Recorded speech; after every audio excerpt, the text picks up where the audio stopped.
বাবা বাবা, দেখেছো ধানের শীষের উপর কি সুন্দর কুয়াশা পড়েছে। শীত বুঝি এবার চলেই এলো, তাই না বাবা? জানো, আমার না শীতকাল খুব পছন্দ। হ্যাঁ রে বাবা, তাই তো দেখছি। সকাল সকাল সুন্দর কুয়াশা পড়েছে। চল চল, বাড়ি গিয়ে সরিষার তেল দিয়ে আলু ভর্তা করে গরম গরম ভাত খেয়ে নেব, কি বলিস? কেন বাবা, বাজারে গিয়ে তো অনেক শাকসবজি কিনলাম, তাহলে বাড়ি গিয়ে শুধু আলু ভর্তা দিয়ে ভাত খাবো কেন? আরে বোকা, সকালে মানুষ কি আর অত তরকারি দিয়ে ভাত খায় নাকি রে? ওই ভর্তা ভাজি ডাল এসব দিয়েই তো খায়। আর যা যা বাজার করেছি তা তো রান্না করা হবে দুপুর বেলাতে, বুঝেছিস? এখন তাড়াতাড়ি পা চালা। তাড়াতাড়ি তো যাচ্ছি বাবা। আমার হাতে তো তুমি আরেকটা বাজারের ব্যাগ ধরিয়ে দিয়েছো, তা না হলে তো আমি এতক্ষণে বাড়ি চলে যেতাম। আরে দিয়েছি তো ছোট একটা ব্যাগ, তাই নিয়ে আবার এত কথা? দে দে, আমাকে দে। আর তুই দৌড়াতে দৌড়াতে বাড়ি চলে যা, দেখি কেমন পারিস। এই নাও ধরো, এখন দেখো আমি কিভাবে তোমার আগে চলে যাই। বেশি করে সর্ষের তেল দিয়ে আলু ভর্তা বানিয়েছো তো? তা বেশি করে সর্ষের তেল না দিলে তুমি কি আর খাবে? এত বছর হয়ে গেল, এটা কি আর ভোলা যায় নাকি? দিয়েছি দিয়েছি, বেশি করেই দিয়েছি, এখন খেয়ে দেখো। মা, দুপুরে কি রান্না করবে আজ? তোরা বাপ বেটা মিলে যা বাজার করে এনেছিস তাই তো রান্না করবো নাকি? আচ্ছা ঠিক আছে, তাহলে শোনো, আমি তোমাকে বলে দিচ্ছি কি দিয়ে কি রান্না করবে। বল তো দেখি। বাবা আজকে এনেছে রুই মাছ। এই রুই মাছ আলু বেগুন এবং টমেটো দিয়ে ঝোল ঝোল করে রান্না করবে। আর আর কি কিনেছে? আর এনেছে ঢ্যাঁড়স। এই ঢ্যাঁড়স দিয়ে তুমি আজকে দুই পদ রান্না করবে, কেমন? একটা হচ্ছে ঢ্যাঁড়স দিয়ে শুকনো মরিচ দিয়ে তার সাথে পেঁয়াজ দিয়ে ঝাল করে একটা ভর্তা। আরেকটা পদ করবে ঢ্যাঁড়স দিয়ে আলু চিকন চিকন করে কেটে পাতলা ঝোল, মনে থাকবে তো? থাকবে থাকবে, আমার একটা মাথায় তোদের সব কথাই মনে থাকবে। আর ভুলে গেলে তোরা তো আছিস, আমাকে মনে করিয়ে দিবি, ঠিক আছে? ঠিক আছে। বাবা শোনো না, বলছি আমাদের স্কুলে তো এখন ছুটি, তা আমি বাড়িতে বসে বসে কি করব? তার চেয়ে বরং আমাকে মামার বাড়িতে দিয়ে এসো। আমি মামার দিদার সাথে অনেক মজা করব। মোটেও মজা হবে না। তোর দিদিমা এখন বুড়ো হয়েছে, তোর এই দুষ্টুমি বাঁদরামি সে এখন আর সামাল দিতে পারবে না, বুঝেছিস? তারপর দেখা যাবে তোর দুষ্টুমি সামাল দিতে গিয়ে শেষমেশ কোমর ভেঙে হাসপাতালে ভর্তি হয়েছে।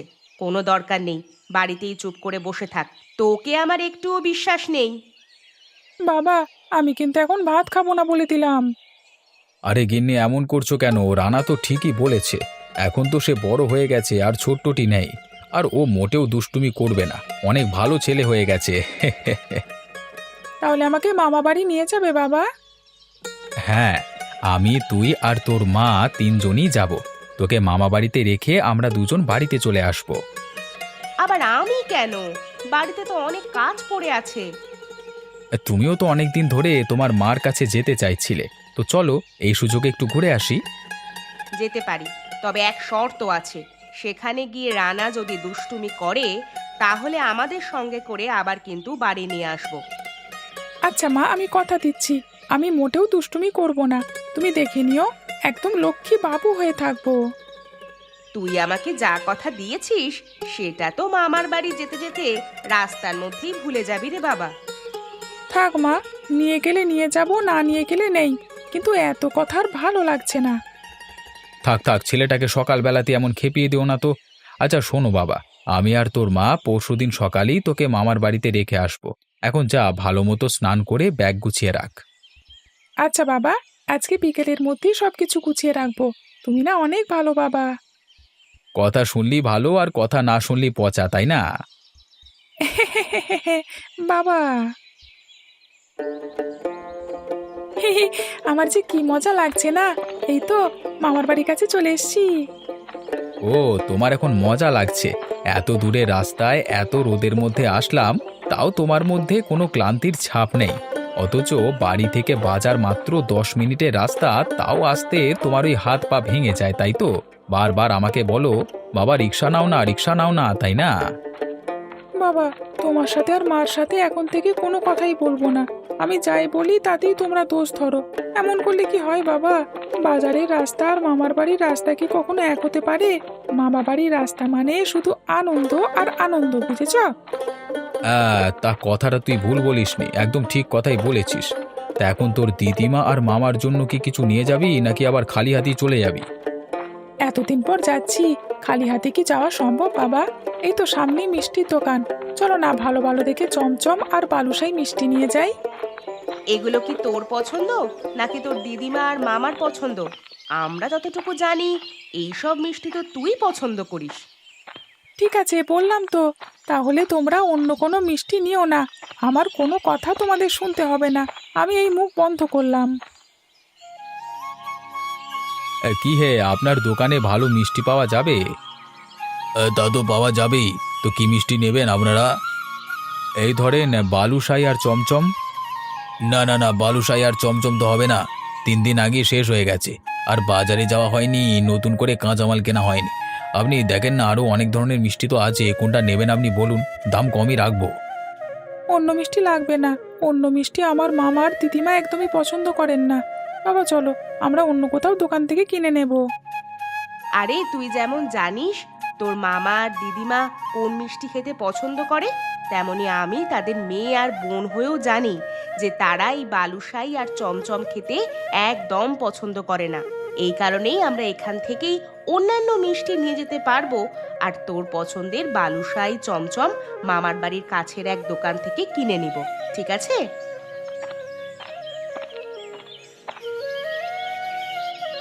কি গো কানাই শালাবাবু, বাড়িতে আছো নাকি? আরে বাইরে বেরিয়ে এসো, দেখে যাও সকাল সকাল আজ কত মেহমান চলে এসেছে। মামা ঘরে আছো নাকি, না আবার দোকানে চলে গেছো? আরে দাঁড়িয়ে থাকতে পারবো না বাপু। আরে ঘুম থেকে চোখ মেলে এ কাদের দেখছি আমি? আমার দাদু ভাই যে। আরে আসো আসো, ঘরে আসো। কেমন আছো তোমরা সবাই? শোনো দিদিমা, এতদিন মোটেও ভালো ছিলাম না, এখন তোমাদের কাছে এলাম তো, এখন দেখবে একদম ভালো হয়ে যাবো। শালাবাবু, এই ধরো মিষ্টির হাঁড়িটা। আরে কি দরকার ছিল আবার এইসব মিষ্টির? মা শোনো, তোমার নাতি সেই ভোর থেকে শুরু করেছে এখনই চলো করে। সকালবেলা কোনো কিছু না খেয়ে খালি পেটেই আমরা চলে এসেছি। এসেছিস ভালো করেছিস। বুড়ো মায়ের কথা কি এখন আর তোদের মনে থাকে? কানাই, ব্যাগগুলো নিয়ে ঘরে যা। জামাই বাবা চলো, দাদু ভাই তুমিও চলো ঘরে। আপাতত এই খেয়ে নাও, একটু পরে রান্না বান্না শুরু করব। ঠিক আছে দাদু ভাই, তখন পেট ভরে খেও। ঠিক আছে, তোমাদের কাছে আসবার সময় দেখলাম অনেক বড় বড় ডাব ধরে আছে, আমি কিন্তু দুপুরে ভাতের সঙ্গে ডাবের জলও খাবো বলে দিচ্ছি। তা শ্যালক মশাই, আজকে দোকানে যাবে না নাকি আজকে আমাদের জন্য তোমার ছুটি? আরে সে তো প্রতিদিনই যাই, একদিন না গেলে কি এমন ক্ষতি হবে? কোনো দরকারি কাজ থাকলে ঘুরে আয়, আমরা তো আজকের দিনটা আছি সারাদিন। আজকের দিনটা আছি মানে? তোদের কি এই মায়ের ওপর একটু করুণাও হয় না? কতদিন পরে এলি, আবার বলছিস কি না আজকেই চলে যাবি? না মা, আমি আর তোমার জামাই চলে যাব, তোমার নাতি থাকবে কিছুদিন। ওর তো এখন স্কুল ছুটি আছে বেশ কিছুদিন। সে না হয় থাকবে, ঠিক আছে, কিন্তু তুই আর জামাই বাবাজি আজকে বাড়ি যেতে পারবি না। তোদের একটা রাত্রির আমার এখানে থাকতেই হবে। আমি কোনো কথা শুনছি না। কি বলছো মা, বাড়িতে কাজ আছে না? তাছাড়া আমরা তো কোনো ধরনের থাকার প্রস্তুতি নিয়ে আসিনি। কোনো প্রস্তুতি লাগবে না, আমার এখানে এক রাত থাকবি, ব্যাস এই কথাই রইলো। শোনো, মা ঠিক কথাই বলেছেন, আমরা না হয় আজকে রাতটা থেকেই যাই, মা অনেক খুশি হবেন। আচ্ছা ঠিক আছে তাহলে। হে হে, ভালো হয়েছে। বাবা কানাই, তুই আর দাঁড়িয়ে থাকিস না রে, এখনই যা একটা মুরগি ধরে নিয়ে আয়। উফ, এখন আবার মুরগি ধরতে হবে দৌড়াতে দৌড়াতে। আরে মামা, আমি থাকতে তোমার চিন্তা কিসের? তোমাকে মোটেও দৌড়াতে হবে না, আমি একাই দৌড়ে দৌড়ে মুরগি সব ধরে ফেলবো। দিদিমা আজকে মুরগি রান্না করবে, দারুণ হবে। হ্যাঁ দাদু ভাই, আজকে তোমার পছন্দের একটা খাবার রান্না করব আমি। কি রান্না করবে দিদিমা? আজকে করব মাংসের খিচুড়ি, কারণ আমি জানি এটা আমার দাদু ভাইয়ের খুব পছন্দের, দাদু ভাইয়ের মারও পছন্দের, তার সাথে দাদু ভাইয়ের বাবারও পছন্দের। আর আমার আমার কি পছন্দ নয় বুঝি? তোর তো সবই পছন্দ, দেখিস না খেয়ে খেয়ে কি অবস্থা করেছিস। তোর বয়সের ছেলেরা এমন স্বাস্থ্যবান হয় নাকি রে? কত করে বলি স্বাস্থ্যটা এবার একটু কমা। দিদিমা তুমি তো এসব খাবে না, তোমার জন্য কি রান্না করবে গো?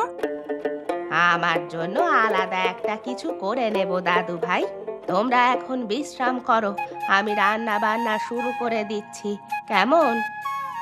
মা, তোমাকে আজ রান্নাঘরে যেতে হবে না, তুমি ওসব ধরতে পারবে না জানি, আজ আমিই রান্না করব। তোকেও রান্না করতে হবে না, আমি পাশের বাড়ির সীমাকে বলে এসেছি, ওই দুপুরে রান্না করে দেবে সব। তাহলে তো ভালোই। মামা চলো, আমি আর তুমি গিয়ে মুরগিটা ধরে নিয়ে আসি, পরে নয়তো আবার দেরি হয়ে যাবে। তাই চল।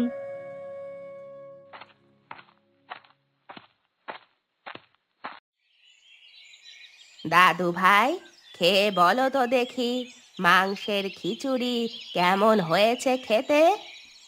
পাশের বাড়ির সীমা মাসি রান্না করেছে বুঝি? হ্যাঁ, তবে আমি সব কিছু বলে দিয়েছি, ও সেভাবেই রান্না করেছে। এই জন্যই তো এত মজার হয়েছে, দিদিমার রান্না বলে কথা, তাও আবার মাংসের খিচুড়ি। শুধু তাই না, এটা হচ্ছে শেষ গরমের মাংস খিচুড়ি খাওয়া, হ্যাঁ, কারণ শীত চলে এসেছে। হ্যাঁ বাবা, তুমি একদম ঠিক কথাই বলেছ, এইবার মনে হচ্ছে শীতটা একটু আগেই চলে এসেছে।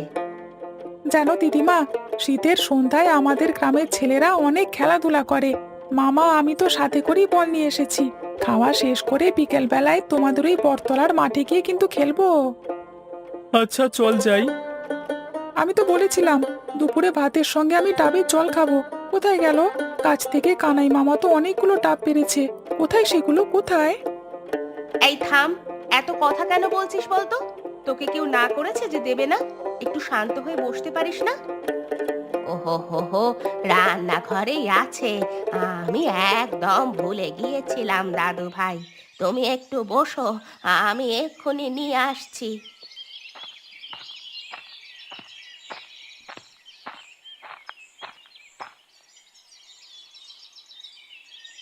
আহা, এই তো ডাব চলে এসেছে, শেষ গরমের মাংসের খিচুড়ি, তার সাথে ডাবের জল খাবো, দারুণ জমে গেল।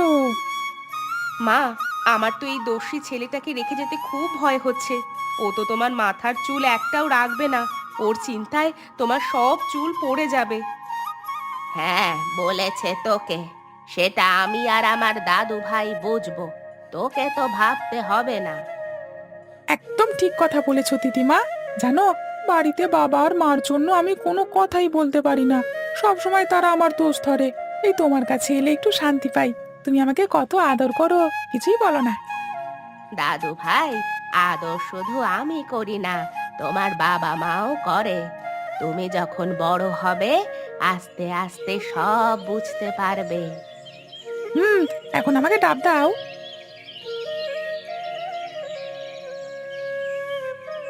আহ কি শান্তি। এই শোন, তুই আবার সব খেয়ে বসে থাকিস না যেন, আমার জন্য একটু রাখিস। আমি কষ্ট করে গাছে উঠে তোর জন্য এতগুলো ডাব পেড়ে আনলাম, আমাকে কি একটাও দিবি না? উফ মামা, এত কথা বলো কেন? তোমাদের তো অনেক কাজ আছে, আমি বাড়িতে চলে যাওয়ার পরেও তুমি গাছে উঠে পারবে আর অনেক ডাব পেরে খেতে পারবে, এখন আমাকে শান্তি মতো খেতে দাও তো। ও, তার মানে আমাকে তুই দিবি না তাই তো? আমি যদি আগে জানতাম তাহলে তোকে না দিয়ে সবগুলো আমি খেয়ে ফেলতাম, যত সব।